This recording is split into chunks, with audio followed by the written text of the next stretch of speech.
in the description are my 3 films, The Trap, Case of Death, and The Man Who Died. If you enjoy them, pass them on to other people. Much appreciated. The trouble with Scotland is that it's full of Scots. Perhaps the time has come to reinstitute an old custom. Grant them prima nocte. First night, when any common girl inhabiting their lands is married, our nobles shall have sexual rights to her on the night of her wedding. If we can't get them out, we'll breed them out.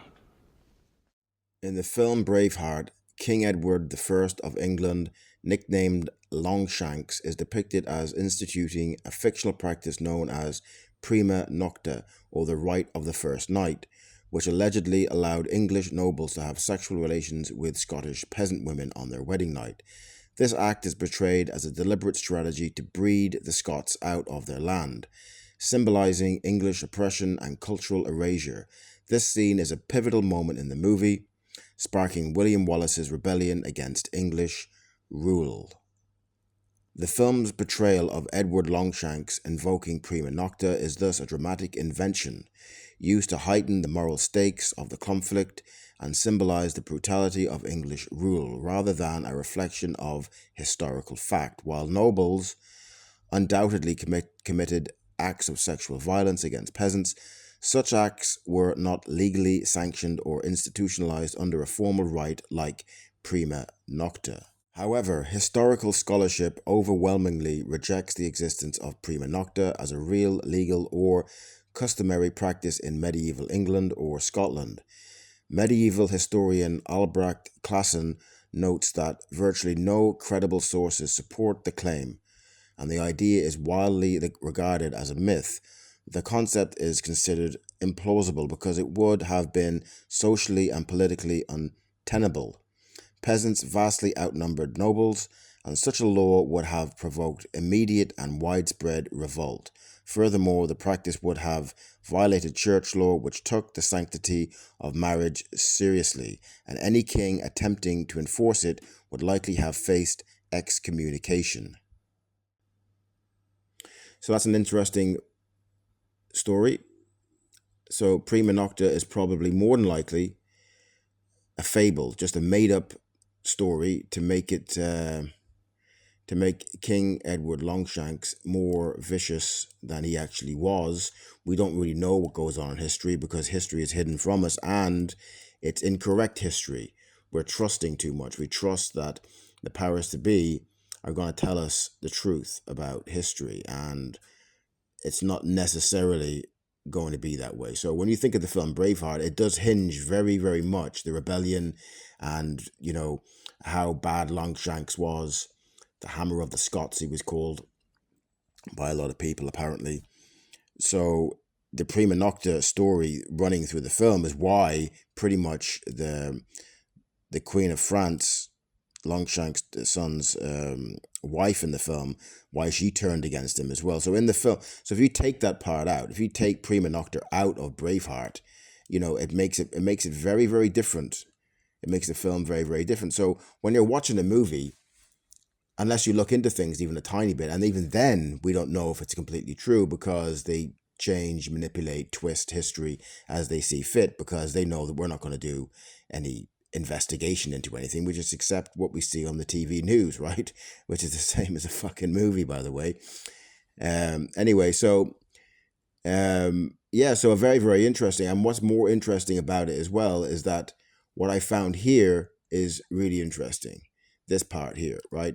So if you look what's going on right now, the enemy is breeding out all the Europeans. So if you change the line, and said the problem with Europe is it's full of Europeans. All right. So after World War II, 80 years ago, they took out the heart of Europe, which was Germany, and then lied in their news media, the enemy, and made up all these fabrications, all these stories about things that happened, that didn't happen, that maybe happened, and, just trust me, bro, on the news, right? So they took out Germany 80 years ago, and now they are ethnically cleansing all the Europeans out of their own homelands with mass migration. That's what's going on. The Kalergi plan. That's what's going on right in front of everyone's face. Right? So if you change that,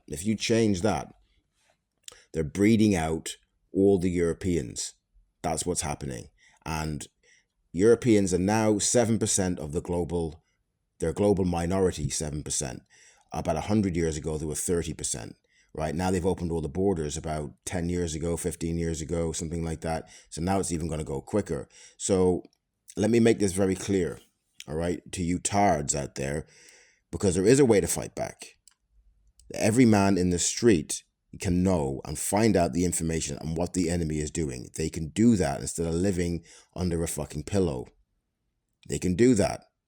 It's painful at the start, and then it becomes easier, but you see everything. Okay, this is what they're doing. It's the biggest event in world history, what's going on right now.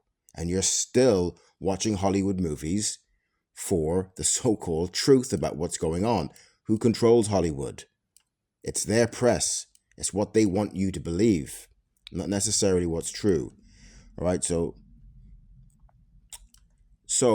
another part, apparently, if you can believe it as well, because this was just taken from Wikipedia. Okay, so Longshanks, however, his reign was marked by controversial policies as well, including the 1290 Edict of Expulsion, which expelled all the Jewish people from England in 1290. Now that's very, very fascinating. I didn't know that. I didn't know that Longshanks done that. Okay, so go to the next one. So after decades of heavy taxation and persecution, I think he's talking about the Jewish people there, that they had heavy taxation put on them and they were persecuted. Well, that's not necessarily true. The heavy taxation is on the peasants, on us, and they instill it. So everything's an inversion. They invert everything around, so it confuses you more mentally, because that's where they attack thinking, thought. Thinking and thought doesn't know shit, and it will accept everything if it's in confusion.